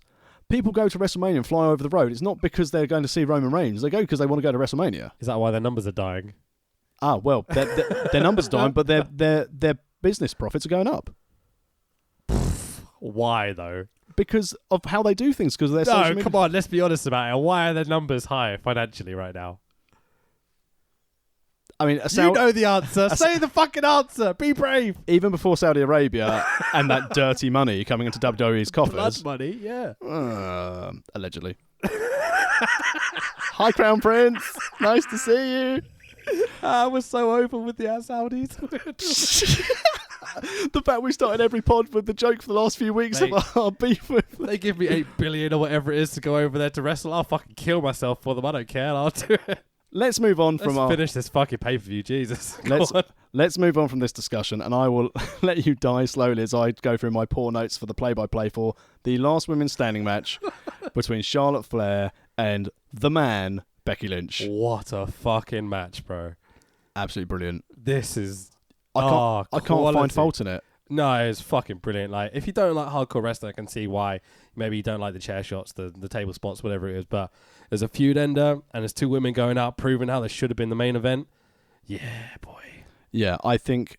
And again, this is why I said my notes are a little bit shoddy in this, because whilst instead of writing the notes, I was just watching it, and I went to watch it again, and I just couldn't. I was like, oh, crap. Okay. So I've got notes. Do you want me to call this thing? Because I've got quite good notes about this. So I watched it twice. You're belittling already my poor note-taking. No, I'm just saying that for this one match, you can do the main event. I don't want to do that bullshit. But I will do Nikki Bella's finest moment. And you go ahead. All right. This is the actual main event for me. By far. Like, I was literally going to go like, now for your main event of the evening. I was going to say, what you're not going to see after this list is Rich is actually going to unplug, and I'm just going to do the rest of the pod by myself. You can do Nikki and Rousey by yourself. Yeah, fine, I will. So the video package highlights the edge interview with Becky, where she is an awesome heel, but everyone loves her. Don't hurt your neck going out those ropes. Jesus Christ, she's brilliant. She's so funny. Again, another person that should have been booked as a purely face, but for some reason they turned her heel. Fucking idiots. Charlotte is... how to describe how good she is in the ring, and the mic and her character and everything. She's fucking awesome. Also, shout out to her robe maker. Oh, absolutely. Oh, the thing she came out with, this kind of gold and blue teal thing, like, yeah. Whoa. She's making Ric Flair look like a homeless. A homeless. I love what you put it. So we've got this weird kind of dichotomy where Becky's this loved heel and Charlotte is this kind of less loved face. But she does get booed occasionally, but it's not because she's bad or anything. It's because people love Becky. I like the fact after the introductions and the audience going, Becky, Becky, Becky. And Fucking Charlotte's like, oh. This package, they highlight the spear through the LED entrance wall, which is an amazing lead-in spot. Really nice. It was almost to the level of, the lead-in with Shawn Michaels and Stone Cold Steve Austin for WrestleMania 14. Yeah. To me, this is on those levels. It's like really classy. You've got an established star in Becky Lynch or Shawn Michaels, and this young up-and-comer who's kind of like a tweenery sort of character like Stone Cold or Becky. Yeah. Like fucking brilliant build. Really, really good. From what I've seen in this package, at least, because I don't watch the TV show, so it could have been terrible. But the package looked great. So JoJo announces the rules before the match. She looks absolutely exhausted. I don't know if you noticed, she had massive bags under her eyes and stuff. It's probably because all night Bray Wyatt's going. No, I wasn't going. But I'm going to leave it now. So yeah, why not? Charlotte gets more boos and cheers on her entrance, which I think is a shame, but you can understand why. Huge Becky chance for her music hit, as you say. What about Becky's very face music, considering she's a heel character? I think it works well, though. The woes and everything, and everyone's singing along. And you're like, oh, come on, if you're going to make a heel, change the fucking music at least. No, because I think there'll be a switcheroo at some point. Absolutely. I reckon they'll do a double turn. They have to, don't they? Yeah. Well, they won't, because it's Vince, and he's just like, but it's Charlotte Flair, for God's sake. But whatever. I remember why we don't review WWE shows now. I just bitch about Vince the whole time. Both women are wearing gold, which I think is a bit of a shame, but like they're very different gold. Becky's wearing like a brown and gold. Charlotte's wearing like a teal and white and gold almost, so you can tell the difference, obviously. One's got bright ginger hair. I mean, collectively we're fashionistas, aren't we? But this is like the third match in a row where two women are wearing exactly the same gear, and the main event as well, both wearing black. Anyway, but Becky is over as fuck. The fans are still singing her music when they cut the music. It's fucking excellent. Charlotte do the big introductions with the dramatic lighting. Charlotte gets booed. Then there's shoves, mockery, and talking to start with between the two of them. I think great building that tension. Nice. Charlotte goes up top and gets the whole flop thing like her dad does. Yeah. So it's like a nice little tribute. Thought that was really, really good. Then we start to get into the weaponry. Okay. So Becky whips out a kendo stick and beats the shit out of Charlotte with it. Then they both kind of go either side of the ring. And they start lobbing chairs into the ring. Terry Funk style. Exactly, Terry and Foley. Yeah, fucking A, man. The chair riot from ECW. If I was sitting front row, my chair would have been in that fucking ring the second they started doing it. And under Vince's WWE, you would have been ejected. Oh, of course. And you would have missed the main event. Can you imagine if they'd have had a fucking chair riot at this point just to fuck their main event off? 7-year-olds just trying to chuck their chairs in. I totally would have been in. It was so good. So eventually we get back into the ring. Flair backdrop driver to Becky on the stack of the chairs, which looks absolutely horrifically brutal. She tries to protect her head as she goes down, but even then it's like crunch. You know they're going big spot. We're going to drop each other on our heads now. Fuck safety. Like, this is our moment, you know. Really, really cool. But still professional, you know. Yeah. Table set up in the corner, which comes prevalent later. Becky does a pump handle rock bottom into the stack of chairs, which again looks absolutely brutal. I don't like pump handles, but this made sense to me. Yeah, definitely. Like an arm capture. Yeah, well, it was a transition move, isn't it? Yeah, fucking A. Becky's on the table. Flair goes up top and does the moonsault. And I am the table, because the table does not break. God damn those hard standing tables. These WWE tables they spent way too much money on the table budget. I mean, I don't think it helped that Charlotte overshot it. And again, Michael Cole, they didn't try and cover it up. It was like, she overshot it. Yeah, absolutely. So Flair's like, fuck that. Goes up top, does a swanton through the table. She's watching her Jeff Hardy tapes. We get a 9 count after this spot, because obviously they're doing the last woman standing. We get a weird figure 8 in the ladder spot. Very stally. You know what I mean? Yeah, looked quite difficult to execute. Yeah. And didn't add much. I'd say of all the excellence that was in this match, this was good, but I think I could have done without it. Yeah, absolutely. You can understand why they're going for it. Cool visual moment as well. Yeah. It took them way too long to get into it. They had to change position twice, had to move the ladder, this sort of thing. But the cool moment about this spot, at least, is when the way Becky breaks it up, she uses the chair and uses the side of the chair on Charlotte's shin bone. Oh, that's gonna fucking hurt. That's another wincy wince. Absolutely. Wince McMahon. One of the most horrible moments I've seen in pro wrestling. I don't want to have anything whack against my shin. That's fucking horrible. Becky tries to leave, as she has done in the last couple of matches with a nice spot, but they get a walk and brawl kind of through the crowd. Yeah. Really nice moments. They set up a ladder on the outside, and the announcer's table is cleared, and you're like, oh, God, what are they doing? That stage, I would be saying, what are you doing? We don't speak Spanish. Although it was the German announce table that they went through. Oh, was it? Yeah. Okay, fair enough. Because Carlos Cabrera, who's still there, and now he's lost his Hugo Savinovich, is nowhere to be seen because he's a pervert. Oh, okay. So Becky does a leg drop off, not quite the top of the ladder, but close enough, through the table, which was pretty awesome. Gets another 9 count. They're really building tension into this moment. I don't know if you noticed, but the ref definitely stopped counting before Charlotte was to her feet. Yeah. In the MMA rules, she had 3 point of contact on the floor, both her feet and her hand. But then Charlotte kind of gets to her knees almost and goes, "Is that all you've got?" And you're like, oh, here we go. And Becky Balboa. She kicks the shit out of her. It's fucking ace. She then buries her. Becky then buries Flair in a bunch of chairs and broken table bits, and Flair gets this awesome carry moment where her hand kind of comes up through the chairs and she rises up, and it's like ah. And Becky's selling of this when this happens was outstanding, wasn't it? The sell job from both these girls in this moment was amazingly good. I really, really loved it. Flair then beats the fuck out of Becky for the next few minutes. That kendo stick as well. Yeah. Man. Oh, this match. Seriously, this match. I mean, the kendo stick shots for both of them for this, none of this was safe. There was no like, I'm going to stand right opposite you. It was like angles all over the place. You can tell how much they trust each other. Yeah. Yeah, that leads to the greatest matches ever, in my opinion. Definitely. You've got two people that know they can beat each other up for real almost at times, but no, they're not going to really damage each other in any way, you know? I mean, Becky came into this with a massive bruise on her thigh. I don't know if you noticed. Yeah. There's a big bruise down the side of it, and I'm like, this girl does not give a fuck. She's willing. Like, I love her so much. Tough cookie. Fucking A. All right, our finish comes where Charlotte goes up top, and we've got a table set out on the outside. But Becky pops up and power bombs Charlotte through the table from the ropes to the outside. Ow, ow, ow. That must have fucking hurt. Did you notice as well when she did this powerbomb? Mike Chioda was holding the back of Becky Lynch's attire to give her a bit of stability. Was he? I noticed this and I was like, well done, because that's helping the safety of it. So well played. It was very subtle. He is quality. Yeah. Goes completely really unnoticed. Sensible. Yeah. From vast really majority good. of the stuff. And as you said again about the trust, I don't think many wrestlers in any promotion would sit there and go, you know what I'll do? You stand on that top right and powerbomb me through that table on the outside.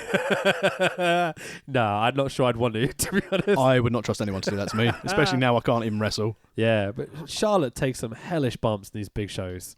She is... Well, she's baby Flair, isn't she? Absolutely. She is. We're not talking Charles Robinson. No, she's Vinny H. She's done her dad so proud, man. This match especially was fuck. I'm going to be honest. I think this is better than any Flair match I've ever seen. Ric Flair match. That is a bold statement. I mean, it's up there for me. I mean, it's easily the best last person standing match. Yeah, absolutely. I'd say it's right up there. It's along the lines of, is it the Austin Bret Hart WrestleMania 13? Is that Last Man Standing? That was that I Quit? That was I Quit, I think, wasn't it? I don't know, actually, because, yeah.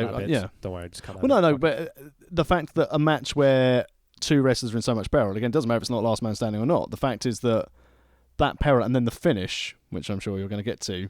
Well, just what they do, the 8, 9, 10, and like Flair's trying to get to her feet but can't, and she's just trying, and she just as they get to 10. Absolutely brilliant. So basically, she like gets up to one knee and looks like she's about to stand, then just crumbles to the floor. It's an amazing moment, and Becky's reaction, relieved and happy and glorious that she's won this match, and it took that moment to do it. Fucking hell, man! What a story! What a match! Like absolutely outstanding. Everyone in the audience sings Becky's theme music as soon as it hits, and she leaves in tears, broken but victorious. And the last thing she does is she goes, "I'm the man." She kind of backs away from the camera. You're like, fucking hell, 5 stars, 5 stars, 5 stars. I can't remember the name of the author, but he wrote Blood Red Turns Dollar Green, which is like a wrestling-based book in the 80s. Okay. He's an Irish author, and he basically wrote on his Twitter, following Evolution, we now need to have Becky Lynch on all of our currency and celebrate her as queen. Absolutely, mate, yeah. So we cut to Cole, Renee, and Beth as they put over the last match and the crown jewel as the crowd boos. Here we go. Oh, my God. What I mean, again, yeah, business, but it's your All Ladies pay-per-view. In honesty, you've probably given this to them because you keep doing crown jewel and everyone crapped on you so much for not taking the women. Putting a crown jewel promo during this pay-per-view right at the end and watching how awkward Beth Phoenix and Renee Young looked. You could tell something was wrong. But I also like the fact that Renee Young was dressed in Saudi attire, so it's fine. Oh, I guess she kind of was almost. She was the crown jewel. Yeah, maybe. Aside from all of that, I get this kind of, wait a fucking second. They're doing the new Universal Champion between Braun and Brock at this fucking piece of shit show. Oh, did you not know this? I did not know this until I saw this promo. They're also, allegedly, doing Dragon finally getting his title shot against AJ after coming back. And I was just like, my instant reaction at the time was, fuck this company. Fuck this company hard. I'm not watching this shit. I don't give a fuck what matches you put on it. I'm not watching it. And then I hear recently that Dragon's now off the show. Yes. For his own call, apparently? Both him and John Cena refused to go. Good boys. So John Cena has been removed from the World Cup and replaced with Bobby Lashley. Fair enough. And, yeah, Dragon's out. They had their match on SmackDown. Apparently they had the match on SmackDown, yeah. So they've wasted that. Yeah, exactly. What a waste of, like, the best face they've got, let's face it. What a waste of airtime. What a waste of space. Yeah. Now, we try not to bitch and moan too much in this pod. We try and be positive about stuff in general. But this whole situation, and we've talked about it a million times, is fucked up beyond belief. So I'm going to play devil's advocate here with Crown Jewel. And I am in full agreement with you on this. But I see from a wrestling business standpoint, WWE have this contract with General Sports Agency, GSA, in Saudi Arabia. Yeah. And online there are murmurings that if they negate on their contract, it's a £1 billion fine. So from a wrestling standpoint, from a business standpoint, if they pull out, that's going to be a huge hit on the stock price. And, who's going to pour cement in Vince's Corvette?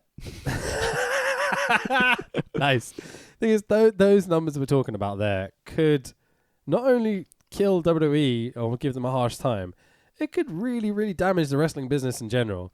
Because we need WWE to do well for everyone else to do well. This is one of the reasons I get so angry about the booking of like potential faces and stuff. Because those are the people that are going to push the business in the right direction. They're the superstars that people latch onto, like casuals and stuff, I think this is a similar situation then, that if you lose $1 billion out of WWE, that's going to filter down into all the American indies. They're in the British indies, NXT UKs, all these sorts of stuff, Yeah. And so I can understand it from that perspective. Yeah. And let's try and take the positive. If at some stage they manage to get a women's match in Saudi Arabia, then it may be worth it.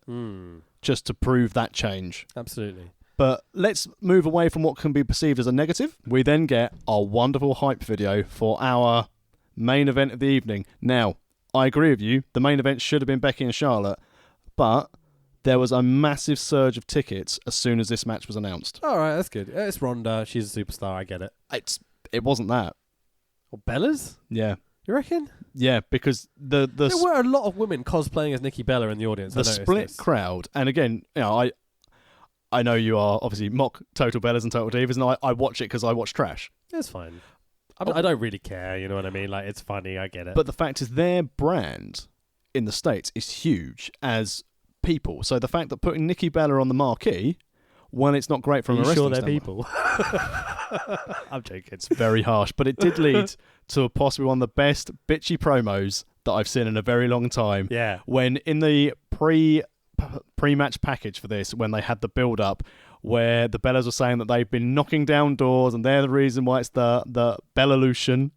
And Ronda Rousey then said the words, "The only doors you've knocked down is the door to John Cena's bedroom." Fucking brilliant line. But they didn't put the second part in when she turned around and said, "And he kicks you straight back out of that door." Yeah, they did cut that, didn't they? So they did well with limited time to build up to make this matter. Yeah. At no point throughout the build-up, throughout anything, did anyone think Ronda Rousey was going to lose this match. Oh, no, she's not ever losing this belt, I think. But I think she's going to go her whole career undefeated as the champion. I think it's the best way to book it. But I think it was quite symbolic that they basically was like, this is the new women's wrestler against the last of the old type of women's performer in WWE. Okay. Yeah, I can see that. And I think ticket sales, marquee value, put your two biggest box office draws, because again, to wrestling fans, Charlotte and Becky should have, and again, I agree, main evented this show. But if you were going to have the heel go over for a feel-good show... I guess with the reality shows and everything, yeah, okay, I can see that. Yeah. Is Charlotte on any of these shows? No. Okay, maybe that would help her character a bit. But that's a problem, because like some people have been on them and booted off straight away. So you had Renee Young, who was on it for a season, and Renee was like, I don't care. Okay. And then people like, yeah, let's not get back for another series.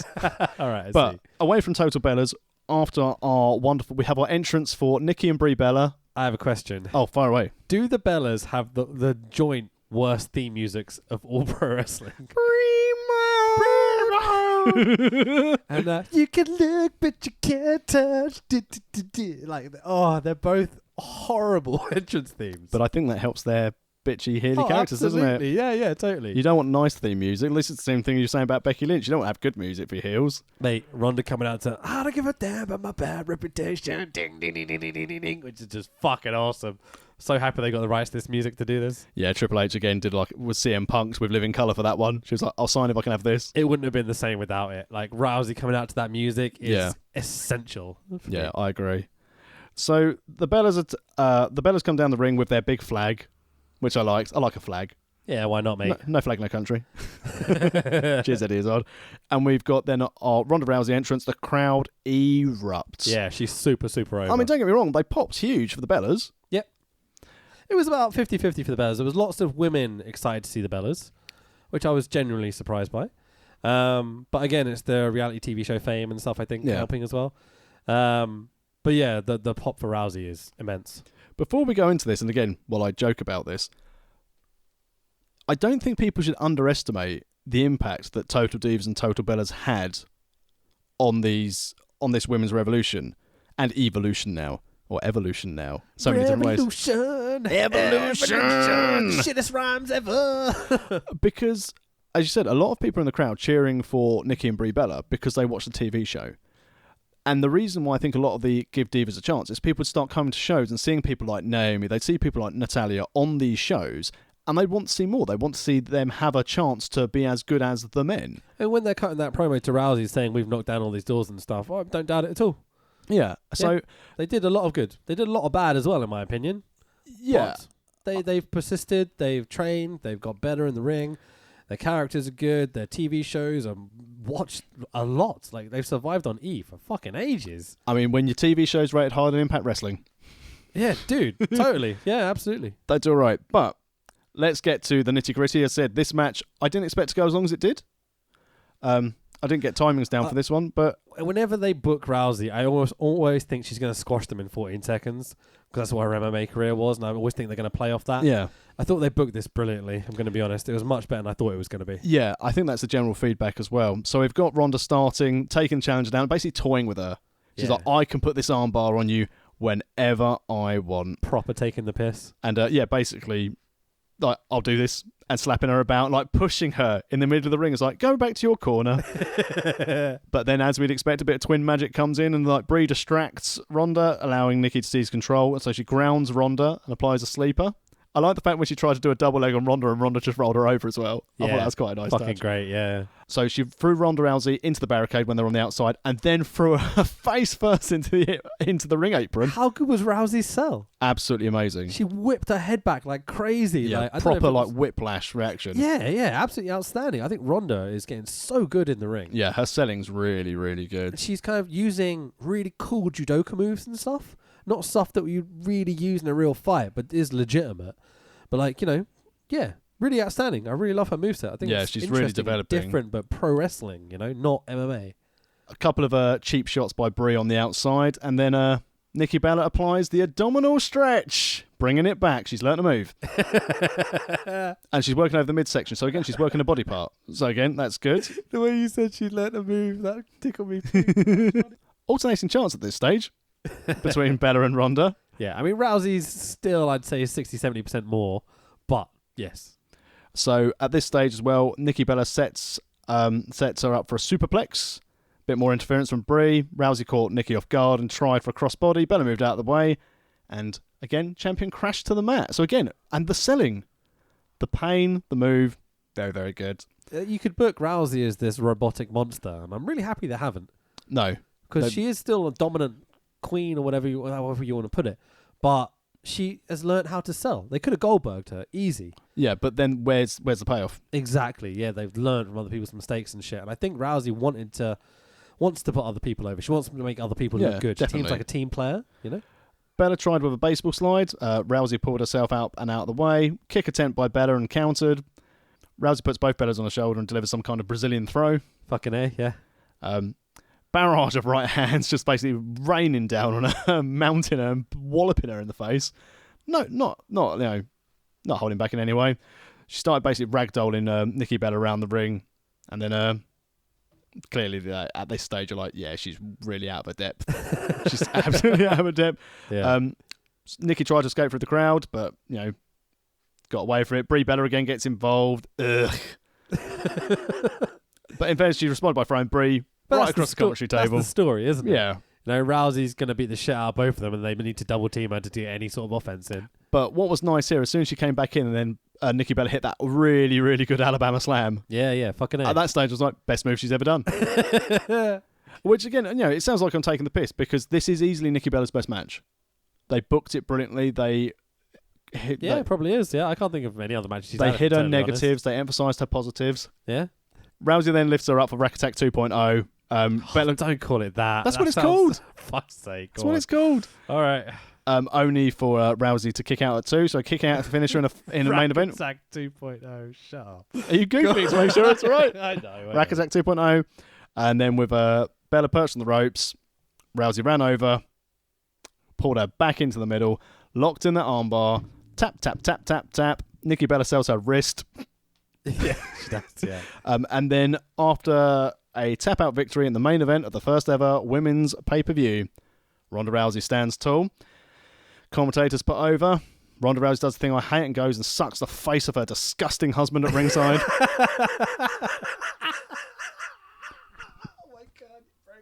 Yeah, it makes me feel sick every time they make out at ringside. I'm just like, please don't do that. Just no. And Michael Cole's, they're celebrating with her husband.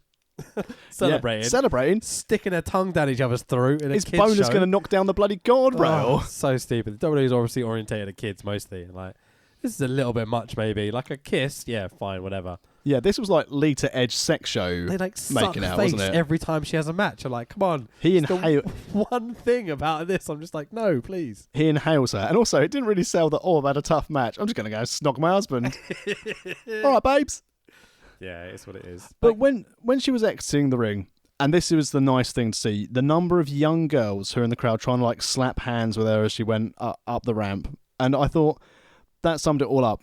And then they do the thing which for me ruined the show, where the entire locker room empties, heel or face, and they're just standing there celebrating. Stupid, yeah. I can understand why they want the picture moment and everything. Do it backstage, you know what I mean? Yeah, definitely. Do Put it like out. a .com exclusive. Yeah, exactly. Just have Ronda pose down at the end of the show. She's the victor. She's the main event. But what I did like is they did the WrestleMania-style highlights package at the end of the pay-per-view, Nice. which I liked. Yeah, I like that. absolutely. And then annoyingly, they finished it off because at this stage, I was scanning the crowd of the women. I was like, can't see the Bellas. Brilliant, because they've just lost. Can't see Becky Lynch. Brilliant. Because she's heel. Until after they played this video package and they finish Evolution, cheers in the belts. Fuck that shit. Why did they do that? Now, after this pay-per-view went off the air, there were rumoured script leaks of what was going to be happening at Raw. And apparently, they were going to have Becky attacking Ronda backstage to set up their match at Survivor Series. Haven't they set that match up? They've set the match up, but they didn't do the attack. Okay, fair enough. What's going on here? What's the point of the brand split? Are we combining? I think we're going to have Raw versus SmackDown because it's only 3 weeks to book it. Oh, because it's Survivor Series. Yeah. Oh, of course. Yeah, okay. I thought they were going to unify the belts, and I'm like, No. didn't we just get that SmackDown belt or the women's belt? Yeah, with let's Raw, not do whatever? that. Yeah, okay, that sounds stupid. There is something I want to bring up here. There's this certain joy on Rousey's face that I think I can explain. Think about the pressure that is being an MMA fighter. You're completely isolated, essentially. It's when it comes down to it, it's you and one other person, one other girl in the situation, in a ring fighting each other. WWE is the exact opposite of that. It's working as a team to create a cool performance. Yeah. That sense of relief must be huge for these MMA girls coming into wrestling, or MMA people, I should say. I don't know. I always see this joy on Rousey's face of like working together with people that I never saw from her before. You know, I just think that's a beautiful thing. Yeah, it's nice to see how she's bought into it. Yeah. She's really ingrained. She's not just working. She's not Brock Lesnar scheduling it. She's every show. She's working house shows. Yeah, like that stress of being an MMA fighter must be horrible. Yeah. And the fact that she's going to be so disciplined already with training camps and everything, she's always going to be in the PC training with people. The fact that, again, she's schmoozing with the right people to train with, so a lot of her work with Natty was good. Yeah. Obviously, that Natty heel turn, it was never going to happen after poor Jim Neidhart passed away, so they're never going to turn a heel after that. I don't think they ever should, really. No, not now. She's like Cena level. She shouldn't be heel. If they turn her heel, they'll just big show her. Yeah.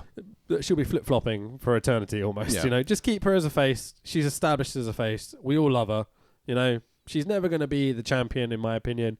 She should never be main eventing WrestleManias or whatever it may be. But a few years ago, she should have been. Yeah. But like now, it's like we're beyond that point now. They've Dolph Zigglered her a little bit and they booked her into oblivion. But like, you know, she's there. She's just keep her face. So last two things on this before we give it a cornflake rating.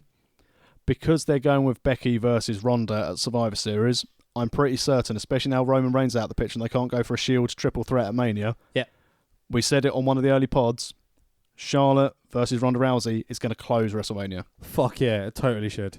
Because 100%. Because Charlotte will drag her to a fucking awesome match. Yeah, there's nothing else, and that will be it. That will be the completion, and that will be then women will be treated exactly the same as men. Fuck yeah. Can we also have a three-way between Nia, Ember, and Asuka, please? I'll book it. I'll get Vince on the phone. Those two matches. Oh, yes, please. Yeah, considering the women's belts. Considering we've got like a 17-hour show, I'm sure we can fit in 2 women's matches on. You would have thought, considering they've got 2 women's belts. So, and potentially tags. Yeah, exactly. Yeah. So, cornflake rating. Maybe a little controversial. I'm gonna go 5. I'm gonna go full 5. I think it was fucking amazing, top to bottom. They convinced a lot of people, including myself, that this should be a regular thing. As in annually or quarterly? I would say annually. Yep. I'd maybe do 2. I don't know. Whatever. Maybe 1 just to keep it really, really special. I'd like to see them getting more TV time as well. But the point being that as this show worked, there was a fun tag match to start with some nostalgia, some cool little moments. Maybe the best battle royal I've ever seen. Yep. Really, really good. 3 fucking outstanding singles matches and a really fun 6-person tag. Yeah. That's all I want from wrestling. I thought, perfect. WWE-wise, this is the best pay-per-view from them I've watched in a very long time. Strong heel faces. Everyone's booked to the point. Fucking A, man. I would, again, yeah. I'd go 4 cornflakes for this. Cool. Because I can't give myself giving a 5. I'm wondering what it has to be a 5. Like, we just need to watch New Japan every week and be like, yeah, it's 5 stars. We will find out when I give it a 5 when we do Triple Mania. Mate, fucking, we're not doing Triple Mania. We're doing Wrestle Kingdom, though. Yes. Fucking A, we're going to do Wrestle Kingdom. Right. To finish off, shall we play a game? Let's do it. Play some music. Actually, what game are we playing? We're going to be playing this week WWE Active Roster. Yes! Hoo! Hoo! Hoo! Hoo!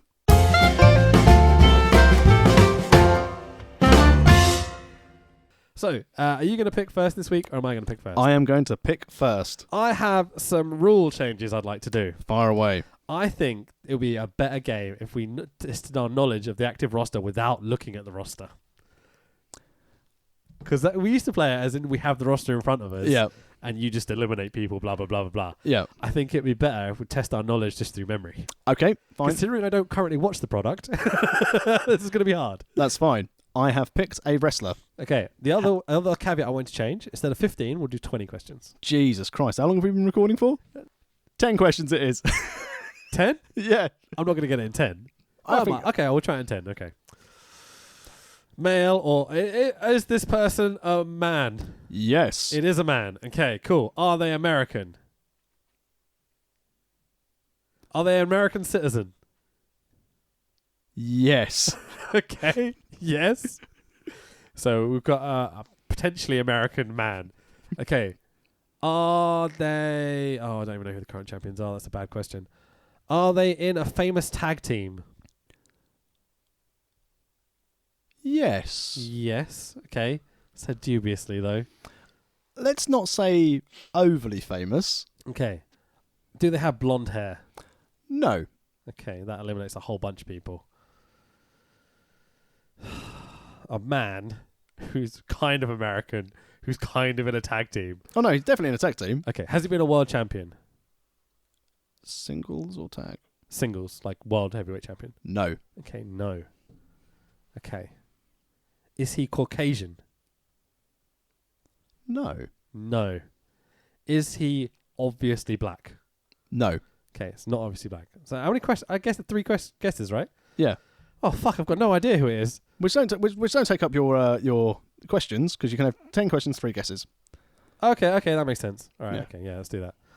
Okay, so have they been a tag team champion? I'm going to say yes. Okay, yes, have been a tag team champion. I can't think of anyone that's not. I'm stuck on the race card at the moment. Keep on it. I want to help you. But I feel... Is he Mexican? No. Fuck, okay, that's all my questions. I've got 3 guesses. Would you like a bonus hint? Go on. In wrestling, their father is famous. Okay. Is it Bray Wyatt? No. Active roster WWE, yeah? Active roster, WWE, and I want to help you get this. He tags... Oh, that might give it away. I want you to get it. He tags with... He has famous wrestling brothers. Okay. I'm scanning the roster in my head going, who has a famous wrestling brother? Just so I can give you a 50-50 chance of getting it because it's a person in a tag team. I've still got 2 guesses. Let me get one at least. Okay. Famous wrestling brothers? I don't think I'm ever going to get this. It's the reason I picked it. But now I feel bad. Can I say, is he on the main roster? He is on the main roster, but hasn't been featured for a while. So he's been on things like Main Event, Superstars. Okay, is it Carlos Colon? No, not Carlos.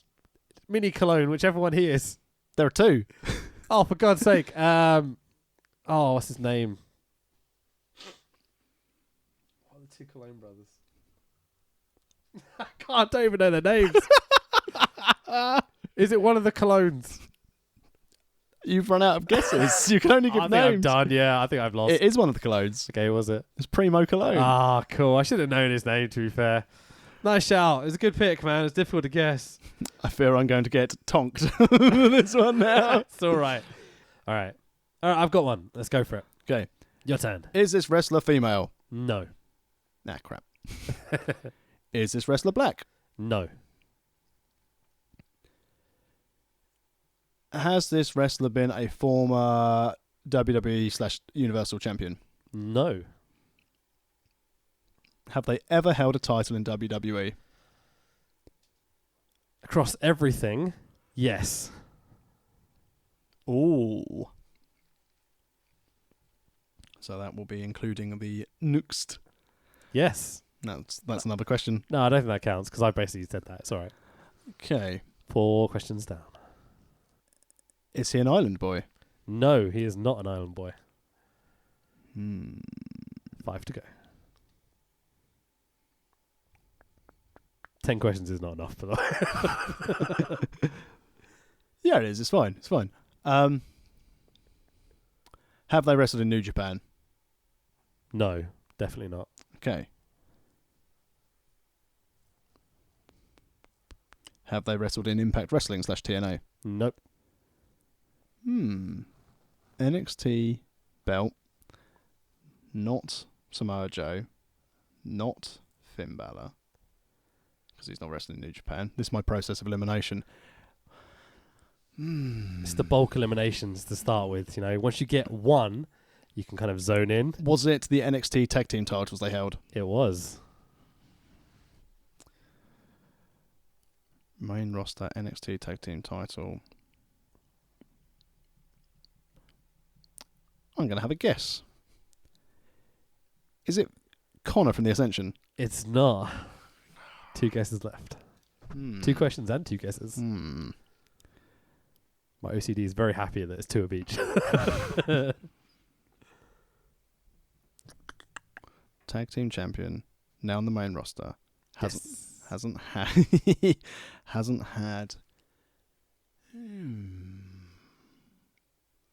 So NXT tag team champions from the beginning have been people like the Ascension. So I've got one potential other Ascension member if I run out. We've got DOI, but those boys aren't on the main roster. We've got Authors of Pain. We've got Sanity. Are they in the Authors of Pain? No. Are they in Sanity? No. Shit.